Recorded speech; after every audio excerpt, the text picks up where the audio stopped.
Hello all, welcome to Toppers World. ഇന്ന് നമ്മൾ നോക്കാൻ പോകുന്നത് 7ാം ക്ലാസ്സിൻ്റെ സാമൂഹ്യ ശാസ്ത്രം ആനുവൽ എക്സാമിൻ്റെ മോഡൽ ചോദ്യപേപ്പറും അതിൻ്റെ ഉത്തരങ്ങളുമാണ്. പ്രീവിയസ് ഇയർ ചോദ്യങ്ങളാണ് നമ്മളിതിൽ ഉൾപ്പെടുത്തിയിരിക്കുന്നത്. സാമൂഹ്യ ശാസ്ത്രമാണ് നമ്മൾ നോക്കാൻ പോകുന്നത്.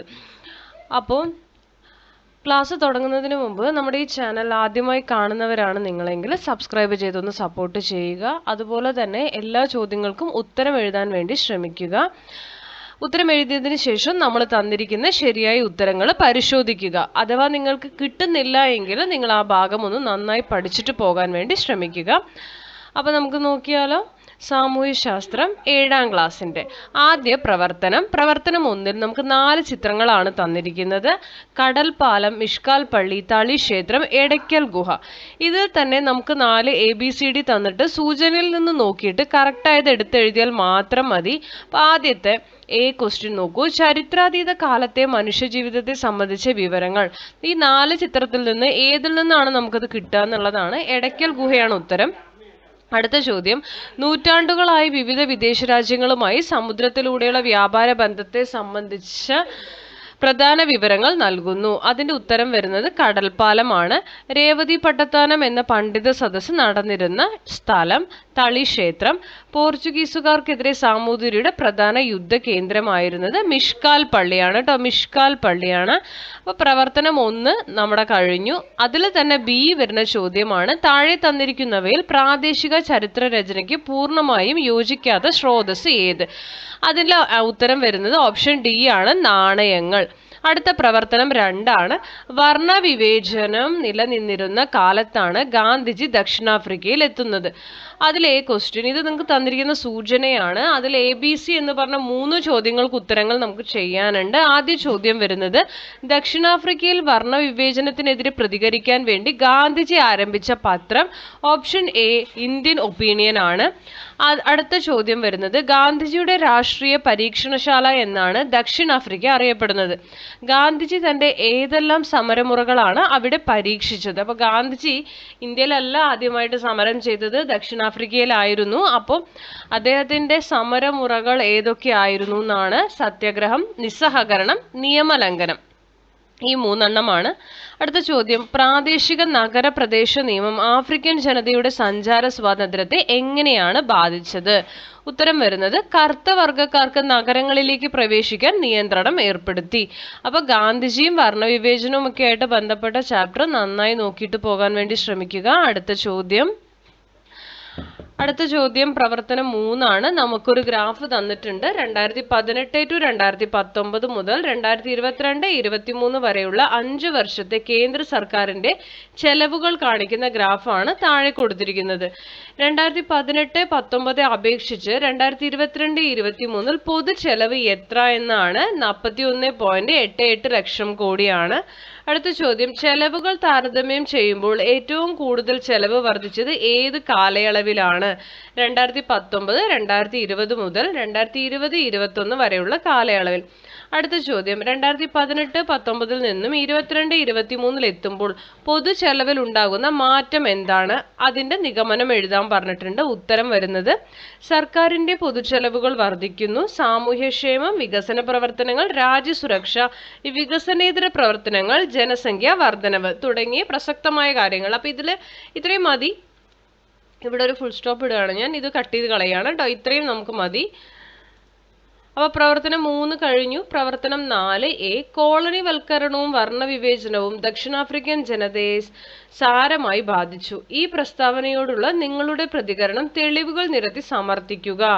അപ്പോൾ ക്വസ്റ്റ്യന്റെ ഉത്തരം വരുന്നത്, ദക്ഷിണാഫ്രിക്കയിലെ കറുത്ത വർഗ്ഗക്കാരെ, തദ്ദേശീയരായ ജനങ്ങളെ വർണ്ണവിവേചനവും കോളനിവൽക്കരണവും പ്രതികൂലമായി ബാധിച്ചു. ജനങ്ങൾക്ക് സഞ്ചാര സ്വാതന്ത്ര്യം, വിദ്യാഭ്യാസത്തിനുള്ള അവകാശം നിഷേധിക്കപ്പെട്ടു. പാർപ്പിടം, വ്യവസായം തുടങ്ങിയ മേഖലകളിൽ കറുത്ത വർഗ്ഗക്കാർക്ക് കർശന നിയന്ത്രണങ്ങളും ഒഴിവാക്കലുകളും ഉണ്ടായി. കറുത്ത വർഗ്ഗക്കാർക്ക് വോട്ടവകാശം നിഷേധിച്ചു. ഇതിൽ ഏതെങ്കിലും 4 എണ്ണം നിങ്ങൾ ഇതിൽ എഴുതിയാൽ മതി. B ചോദ്യം വരുന്നത്, കറുത്ത വർഗ്ഗക്കാരെ പൊതു വോട്ടർ പട്ടികയിൽ നിന്നും നീക്കം ചെയ്ത നിയമം. വോട്ടർമാരുടെ പ്രത്യേക പ്രാതിനിധ്യ നിയമം വളരെ ഇമ്പോർട്ടന്റ് ആണ്. ദക്ഷിണാഫ്രിക്കൻ ജനത അനുഭവിച്ച കഷ്ടപ്പാടുകളൊക്കെ നന്നായി വായിച്ചിട്ട് പോവുക. പ്രവർത്തനം 4. അതിനുശേഷം പ്രവർത്തനം 5 ആണ്. നമുക്ക് ചുറ്റുമുള്ള ലോകം എല്ലാവർക്കും ഒരുപോലെ പ്രാപ്യമാകേണ്ടതുണ്ട്. ഇതാണ് സൂചന. അതിൽ ചോദ്യം വരുന്നത്, ശാരീരിക മാനസിക വെല്ലുവിളി നേരിടുന്ന ഒരു വിദ്യാർത്ഥി നിങ്ങളുടെ വിദ്യാലയത്തിലുണ്ട് എങ്കിൽ ആ കുട്ടിക്ക് ഏതെല്ലാം തരത്തിലുള്ള പിന്തുണയും സഹായവുമാണ് നിങ്ങൾ ചെയ്യുക എന്നാണ് ചോദ്യം. ഉത്തരം, സമസംഘ പിന്തുണ നൽകുക, വ്യക്തി പിന്തുണ നൽകുക, സഞ്ചാര പിന്തുണ നൽകുക, പഠന പിന്തുണ നൽകുക. ബി ചോദ്യം വരുന്നത്, താഴെ പറയുന്നവ ഉറപ്പുവരുത്തുന്നത് ഭരണഘടനയുടെ ഏത് അനുച്ഛേദത്തിലാണ്? എ ചോദ്യം വരുന്നത്, എല്ലാ പൗരന്മാർക്കും തുല്യത ഉറപ്പുവരുത്തുന്നു എന്നുള്ളത് അനുച്ഛേദം 14 ഉൾപ്പെടുത്തിയിരിക്കുന്നത്, അഥവാ ആർട്ടിക്കിൾ 14. ബി പറയുന്നത്, മതം, ജാതി, വംശം, ലിംഗഭേദം, ജനിച്ച സ്ഥലം എന്നിവയുടെ പേരിൽ യാതൊരുവിധ വിവേചനവും പാടില്ല എന്ന് ഉറപ്പുവരുത്തുന്നതാണ് ആർട്ടിക്കിൾ 15, അഥവാ മലയാളത്തിൽ അനുച്ഛേദം 15 എന്ന് പറയുന്നത്. ഭരണഘടനയിൽ വരുന്ന അനുച്ഛേദങ്ങൾ നിങ്ങൾക്ക് നൽകിയിട്ടുള്ളത് ഒന്ന് നന്നായി തന്നെ പഠിച്ചിട്ട് പോകാൻ വേണ്ടി ശ്രമിക്കുക. പ്രവർത്തനം 5 കംപ്ലീറ്റ് ആയി. ഇനി വരുന്നത് പ്രവർത്തനം 6 പൊതു ബജറ്റിന്റെ സവിശേഷതകൾ ഉൾപ്പെടുത്തി പട്ടിക പൂർത്തിയാക്കുക. പൊതു ബജറ്റ് ഒരു സാമ്പത്തിക വർഷത്തിൽ സർക്കാർ പ്രതീക്ഷിക്കുന്ന വരവും ചെലവും ഉൾക്കൊള്ളിച്ച് തയ്യാറാക്കുന്ന ധനരേഖയാണ് ബജറ്റ് എന്ന് പറയുന്നത്. വരവ് ചെലവുകളുടെ അടിസ്ഥാനത്തിൽ ബജറ്റുകളെ 3 തരംതിരിച്ചിട്ടുണ്ട്. അപ്പോൾ അതിൽ നമുക്കുള്ള ചോദ്യം, നമുക്ക് എന്തൊക്കെയാണ് ആ 3 കോളത്തിൽ എഴുതുക എന്നുള്ളതാണ്.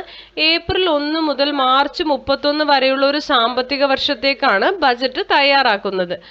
രണ്ടാമത്തെ കോളത്തിൽ എഴുതേണ്ടത് രാജ്യത്തിന്റെ സംസ്ഥാനത്തിന്റെ സാമ്പത്തിക ഓഡിറ്റ് കൂടിയാണ് ബജറ്റ്. ധനമന്ത്രിയാണ് ബജറ്റ് അവതരിപ്പിക്കുന്നത്. അപ്പോൾ 3 കോളവും നമ്മൾ ഫില്ല് ചെയ്തു. നെക്സ്റ്റ് പ്രവർത്തനം ഇതിൽ ബി ചോദ്യമാണ്, താഴെ തന്നിട്ടുള്ള പട്ടിക പൂർത്തിയാക്കുക.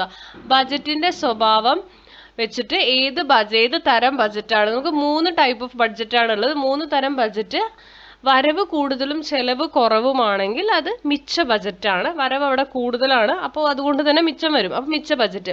അടുത്തത് വരവ് കുറവ് ചെലവ് കൂടുതലാണെങ്കിൽ, വരവ് വളരെ കുറവും ചെലവ് കൂടുതലുമാണെങ്കിൽ ഒന്നിനും തികയില്ലല്ലോ, സോ അവിടെ എന്താണ്? കമ്മി ബജറ്റാണ്. അടുത്തത് വരവും ചെലവും തുല്യമാണെങ്കിൽ സന്തുലിത ബജറ്റാണ്. അപ്പോൾ ഈ 3 ബജറ്റും എന്താണെന്ന് നന്നായിട്ടൊന്ന് പഠിച്ചു വെച്ചിട്ട് പോവുക. പ്രവർത്തനം 7 സാമൂഹ്യശാസ്ത്ര ലാബിലും അറ്റ്ലസിലും വ്യത്യസ്ത തരം ഭൂപടങ്ങൾ കാണാൻ കഴിയും. താഴെ പറയുന്ന വിവരങ്ങൾ ചിത്രീകരിച്ചിരിക്കുന്ന സാംസ്കാരിക ഭൂപടങ്ങൾ ഏത് പേരിലാണ് അറിയപ്പെടുന്നത്? അപ്പം നെൽവയലുകൾ ഉൾപ്പെടുത്തിയിരിക്കുന്ന മാപ്പ് അഥവാ ഭൂപടം കാർഷിക ഭൂപടമാണ്. ദേശീയപാതകളുടെ വരുന്നത് ഗതാഗത ഭൂപടമാണ്. ഇതുപോലെ തന്നെ ഓരോന്നും വരുന്നതിന് ഓരോ ഭൂപടമായിട്ട് നമ്മൾ തരം തിരിച്ചിട്ടുണ്ട്. ഭൂപടങ്ങളുടെ പേരൊക്കെ ഒന്ന് വായിക്കുക, ഒന്ന് റിവൈസ് ചെയ്യുക. അടുത്ത ബി ചോദ്യം വരുന്നത്, ഒരു പ്രത്യേക വിഷയം മാത്രം പ്രതിപാദിക്കുന്ന ഭൂപടങ്ങൾ ഏത് പേരിലാണ് അറിയപ്പെടുന്നത്? ഉത്തരം, വിഷയാധിഷ്ഠിത ഭൂപടങ്ങൾ. സി വരുന്നത്, ഭൂപടത്തിൽ വിവിധ ഭൗമോപരിതല സവിശേഷതകളെ പ്രത്യേകം ചിത്രീകരിക്കുന്നത് എന്തിനാണ്? ഉത്തരം, ഒരേ ഭൂപടത്തിൽ തന്നെ 2 തരം വിവരങ്ങൾ ചിത്രീകരിച്ചാൽ വിവരങ്ങൾ കൂട്ടിക്കലർന്ന് നമുക്ക് ഏറെ ആശയക്കുഴപ്പങ്ങൾ സൃഷ്ടിക്കും. വിവരശേഖരണം സങ്കീർണമാവുകയും ചെയ്യും. അപ്പൊ അത് ഒഴിവാക്കാൻ വേണ്ടിയാണ് പ്രത്യേകമായിട്ട് ചിത്രീകരിച്ചിരിക്കുന്നത്. പ്രവർത്തനം 8 താപവ്യത്യാസത്തിന്റെ അടിസ്ഥാനത്തിൽ അന്തരീക്ഷത്തെ 5 വ്യത്യസ്ത പാളികളായി തരംതിരിച്ചിരിക്കുന്നു. ഭൗമോപരിതലത്തിലെ വ്യത്യസ്ത അന്തരീക്ഷ പാളികളുടെ സവിശേഷതകൾ നൽകിയിരിക്കുന്നു. അവയെ അനുയോജ്യമായിട്ട് ക്രമീകരിക്കണം.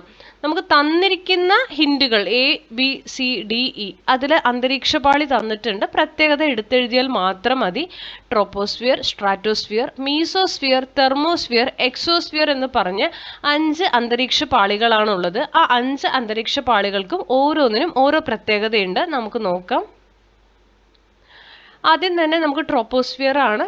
ഭൗമോപരിതലത്തിൽ നിന്ന് ഓരോ 165 മീറ്റർ ഉയരത്തിൽ 1 ഡിഗ്രി സെൽഷ്യസ് എന്ന തോതിൽ അന്തരീക്ഷ താപനില കുറയുന്നു. സ്ട്രാറ്റോസ്ഫിയർ ഓസോൺ പാളിയുള്ള അന്തരീക്ഷ പാളി.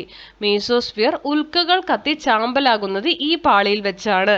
തെർമോസ്ഫിയർ ഏകദേശം 80 മുതൽ 400 കിലോമീറ്റർ മുകളിൽ വരെ സ്ഥിതി ചെയ്യുന്ന അന്തരീക്ഷ പാളി.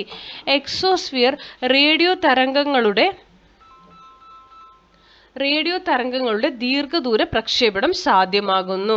അപ്പോൾ troposphere, stratosphere, mesosphere, thermosphere, exosphere എന്ന് പറഞ്ഞ് നമ്മൾ 8 പറഞ്ഞു. അപ്പോൾ ഇത്രയുമാണ് നമ്മൾ ഇന്നത്തെ പ്രീവിയസ് ഇയർ ക്വസ്റ്റ്യൻ പേപ്പറിൻ്റെ മോഡൽ ഉൾപ്പെടുത്തിയിരിക്കുന്നത്. അപ്പോൾ എല്ലാവർക്കും ഈ ക്ലാസ് ഉപകാരപ്പെടട്ടെ. നന്നായി തന്നെ പഠിച്ച് എക്സാം എഴുതാൻ വേണ്ടി ശ്രമിക്കുക. നിങ്ങൾക്ക് ക്ലാസ്സുകൾ ഇഷ്ടപ്പെടുന്നുണ്ടെങ്കിൽ തീർച്ചയായും ലൈക്ക് ചെയ്യുക, ഷെയർ ചെയ്യുക, സബ്സ്ക്രൈബ് ചെയ്യുക, നിങ്ങളുടെ കമൻറ്റുകൾ അറിയിക്കുക. All the best and thank you for watching.